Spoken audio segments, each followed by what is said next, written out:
Welcome to the September 28th episode of Beacon Web News. I'm Karesha Graham. Co-founder of the comedy empire, The Onion, Scott Dikkers, will be presenting at the 2022 Hardman Lecture. Dikkers will come to MCLA to talk about fake news in the age of misinformation, the history of The Onion, and how the philosophies and practices have adapted over time. This event will be occurring on Thursday, September 29 at 7 p.m. in the Church Street Center. Want to take a stand against domestic sexual and dating violence? Join the Gender and Sexuality Center on Thursday, September 29th. The walk begins at City Hall at 5:30 p.m. Transportation will be available via MCLA shuttle vans.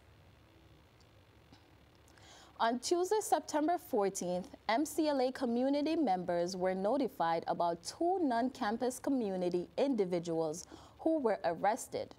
18-year-old Michael Karen of Monroe, MA, and 18-year-old Noah Miller of North Adams were charged with misdemeanor destruction of property on the school's property. BWN reporter Ryan Powers discussed with Chief Daniel Colonno more about the incident. As many of you may have heard last week, an incident involving vandalism was reported here on campus. MCLA campus police responded within a matter of minutes. Chief Colonno gave us the complete story, as well as a few tips and reminders about safety on campus. My name is Dan Colonno. I'm the Police Chief, Director of Public Safety here at MCLA. So it was Tuesday the 13th. Campus police got a call from a professor saying that there were a couple of people arguing by the elevator in Murdoch. It took a matter of minutes because as the officer got there, they were leaving and caught the officer's attention, and the officer watched them walk into Venable. As the officers went into Venable, they actually witnessed them tearing stuff down off of walls, some posters that were there, doing some damage to ceiling tiles. So the officer stopped them, identified them. They were non-campus community members, non-students, although they were college-age students. There was no way to know that at the time. They were brought down here, properly identified, and then charged with vandalism. And then they were trespassed from campus. I've been here I'm in my 9th year here, and non-campus community members coming on the campus and doing criminal activity. It has happened. It is not common for it to happen, but when you're a campus within a city and you're an open campus, things do happen. People do come on our campus for a number of different things, but it doesn't happen often. We say during orientation when we have a chance to talk to students, faculty, staff, sometimes on family day, that this campus does an awful lot to help ensure safety and security. Police department, we have cameras, we have officers and dispatchers doing virtual patrols with our camera systems. We have the emergency blue lights. But at the end of the day, safety begins with our campus community. We're all responsible for our own safety. So a little bit of situational awareness, is what I always say. If you see something, say something. Here's a perfect example. If this professor just a couple of students being loud and did nothing, but she took it upon herself to call campus police. So if you see something, say something. Security conscious is very important, especially in the residence areas. And Hoosick, I'm in and out of there from time to time, and people will see me in uniform. And if they're coming out, they try to do the courteous thing and hold the door for me. And even though I'm in uniform, I just stop and let the door close, and then I prox card in, right? And that's what we want to do. And then on the way back out again, I don't want people thinking I'm rude. Students may come in, and I'll make sure the door shuts. I'd like to hold the door for people, but you gotta kind of lead by example. So making sure that people prox card in and out. If you see people who don't belong, call somebody, whether it be a res life person or public safety. The rooms within Hoosick, because we refer to it as protection in depth, right? So if I'm a person who doesn't belong, I got to get through that main door of Hoosick, and then I have to get into the building. And if your dorm room is locked and your individual room is locked. You know, people have to then make their way in and it's locked door after locked door after locked door, and that's what we would like to do. So carry keys. Townhouses, same sort of thing. Townhouses, it's up to their discretion. There's no resident area security monitor. It's up to the individual to lock their main door and to lock other bedroom doors, right? If you're on ground floor, you know, making sure your windows are properly closed, you know, at certain times. Strength in numbers, sorts of things when you're walking and navigating campus. A little bit of, you know, knowing your surroundings. Know where the blue lights are. Having the Guardian app on the phone. You know, I don't know if people have the Guardian app, but it's the app so you can contact, you know, campus police. And it's on our website. Google MCLA campus police, and you would find the Guardian app, and it would tell you how to download the Guardian app on your phone, a little bit about what it is, how you can instantly, you know, call campus police, and it locks into your GPS, and it has all these different kinds of features. So, you know, there's a lot of different things that, you know, people can do. The Division of Graduate and Continuing Education will be holding a virtual information session about programs, including bachelor's degree completion, Master of Business Administration, Master of Education, and more. The virtual session will be on October 4th at 4 p.m. To RSVP, enter this link below. If you want to vote for your student representative, now is the time. On October 4th and 5th, the Student Government Association is hosting a voting election from 10 a.m. to 5 p.m. Make sure to participate in this event so you could have a chance of voting for someone you want to become president. The theater department is hosting 2 shows this semester on the main stage. The first show takes place on November 4th. I got the inside scoop about these first shows. The theater department is hosting 2 shows this semester on the main stage. The Tempest by William Shakespeare and Science Fiction by Laura Stanley. Tempest by William Shakespeare will be the first show that the theater department will perform. Aidan Magnus, who is a stage director, discussed a little bit more about what would take place in the show. Tempest is originally a Shakespeare show. In its entirety, it's like 4 or 5 acts, I think.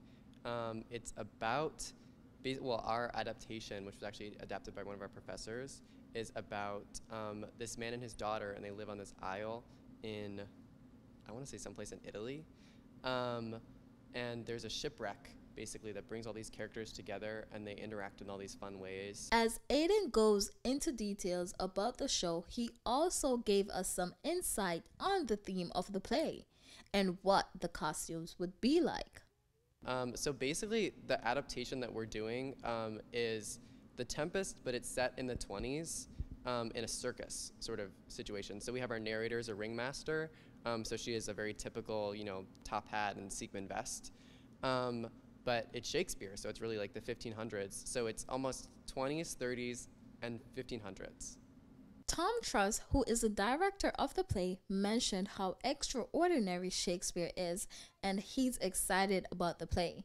Truss also said that the actors are really enjoying the set and everyone is moving at lightning speed, way faster than they thought. Tempest will be performed a few times throughout November. It will be performed on November the 4th, the 5th, 11th, 12th, and 13th. This is BW1. I'm Karesha Graham. Homecoming weekend starts this Friday, September 30th through Sunday, October 2nd. To welcome everyone to campus, there are a variety of events to participate in.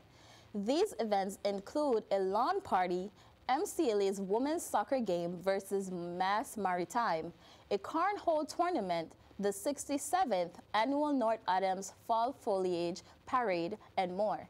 Events will begin at noon. On September 29 at 10 a.m. through 12 p.m., the athletics department is hosting a Safe Zone training. Safe Zone is a confidential place where everyone can be themselves and feel safe. Everyone is welcome to participate in this training, including faculty members. Speaking of athletics, the fall season has started for sports.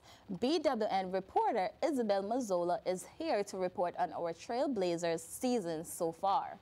My name is Isabel Mazzola, and this is your sports roundup. The women's soccer team record is currently 1 win, 5 losses, and 1 tie, with 9 matches left to play in the season. The team's first win of the season was against the Eastern Nazarene Lions, with a score of 2-1 on September 20th. Not only was the first win of the season, but it was the first program's win since 2019, due to having no season in 2020. With the last season, the team finished 0 wins and 13 losses and 1 tie. The Trailblazers' last match was against Westfield State, having losing 0-6. The women's soccer team will host Mass Mattering Academy on Saturday at noon. Since their appearance on the MASCAC tournament after qualifying, the volleyball team has not skipped a beat this season. The team's current record is 7 wins and 3 losses. With no seniors and only 1 junior, Victoria Tyron, each player on the team, has taken a major role. Head coach Amanda Beckwith, coaching the team since 2006, recently picked up her 2,000th career victory against the Bay Path, winning 3-1 on Saturday, September 17th.